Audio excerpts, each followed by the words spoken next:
ଚାଷୀ ପଞ୍ଜୀକରଣରେ ବିଳମ୍ବ ନେଇ ସମବାୟ ସମିତି ସମ୍ମୁଖରେ ଉତ୍ତେଜନା।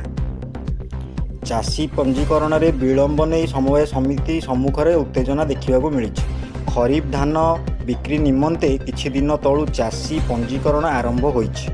ଘସିପୁରା ବ୍ଲକ ଭଣ୍ଡାରିଡିହା ସମବାୟ ସମିତିରେ ପଞ୍ଜୀକରଣ ବିଳମ୍ବ ହୋଇଥିବାରୁ କିଛି ଚାଷୀ ଆଜି ସକାଳୁ ସମବାୟ ସମିତି କାର୍ଯ୍ୟାଳୟକୁ ବନ୍ଦ କରିବା ସହିତ ବିରୋଧ ପ୍ରଦର୍ଶନ କରିଛନ୍ତି।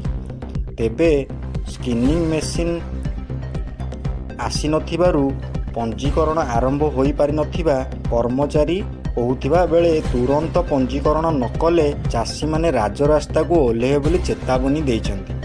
ଆଜି କି 3-4 ଦିନ ପୂର୍ବରୁ ରେଜିଷ୍ଟ୍ରେସନ ହବାର ଥିଲା, ଚାଷୀ ପଞ୍ଜୀକୃତ ହବାର ଥିଲା। ଆଜି ପର୍ଯ୍ୟନ୍ତ ସୋସାଇଟିର ଅପାରଗତା ଯୋଗୁଁ ଆଜି ପର୍ଯ୍ୟନ୍ତ ଆମକୁ ସ୍କାନର ମିଳିନି, ଯାହାଫଳରେ ଆମେ ଫର୍ମ ଦେବାରେ ବିଳମ୍ବ କରୁଛନ୍ତି।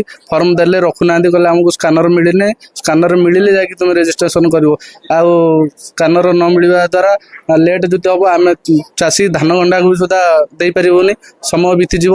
ସମୟ ତ ସରକାର ମାସେ ଦେଇଛନ୍ତି, ମାସେ ଭିତରେ ଯଦି ପଞ୍ଜୀକୃତ ନ ହୁଏ ତାହେଲେ ଆମେ ସମୁଦାୟ ଧାନ ଦେବାରୁ ବଞ୍ଚିତ ହେବୁ।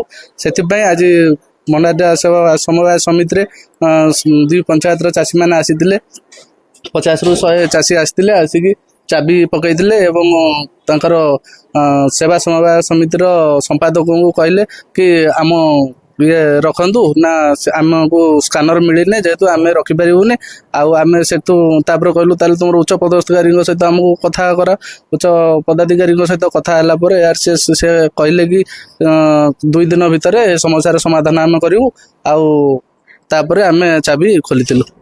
ସୋସାଇଟିରେ ଆମର ତ ସବୁଆଡ଼େ ସୋସାଇଟି 4-6 ଦିନ ହେଲା ଖୋଲା ହେଲାଣି। ଆମ ଭଣ୍ଡାରିଡିହା ସୋସାଇଟି ଖୋଲା ହେଉନି।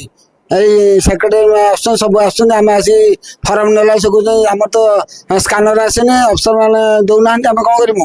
ତେଣୁ ଆମର ସକାଳୁ 50, 100, 150 ଲୋକ ଆସିଥିଲୁ। ଆସିକି ଆମେ ସୋସାଇଟି ଚାପ ପକେଇଲୁ।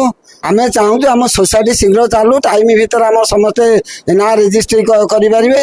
ଆଉ ଯଦି ସୋସାଇଟି ଲେଟ୍ ଚାଲିଲା ନା, ଚାଷୀମାନେ ରେଜିଷ୍ଟ୍ରି କରିପାରିବେନି, ଧାନ ଦେବାରୁ ଚାଷୀମାନେ ମଧ୍ୟ ବଞ୍ଚିତ ହେବେ, ହଇରାଣ ହରକତ ହେବେ। ତାର ଆମକୁ ପ୍ରତିଷ୍ଠିତ ଅଫିସର ମାନେ କହିଛନ୍ତି 2 ଦିନ ଭିତରେ ସ୍କାନର ଦେବୁ। ଆମର ଯେଉଁ ଉପର ଅଫିସର ମାନେ କହିଛନ୍ତି, ଆମର ARCS କହିଛନ୍ତି, କହିଲେ ଆମେ 2 ଦିନ ଭିତରେ ଆପଣଙ୍କୁ ଆମେ ସ୍କାନର ଦେବୁ। ଯଦି 2 ଦିନ ଭିତରେ କାମ ହେବ ଆମେ ଫେର ଆସିକି ବସିମୁ, ନହେଲେ ଆମେ ସବୁ ଘେରାଉ କରିବୁ। ଆମେ ଏହା କରି ଶହ ଶହ ଚାଷୀ ଆସି ପହଞ୍ଚିମୁ। ଆଉ କେନ୍ଦୁଝରରୁ ଗଗନ ବିହାର ଦାସଙ୍କ ରିପୋର୍ଟ, G9 ଓଡ଼ିଆ।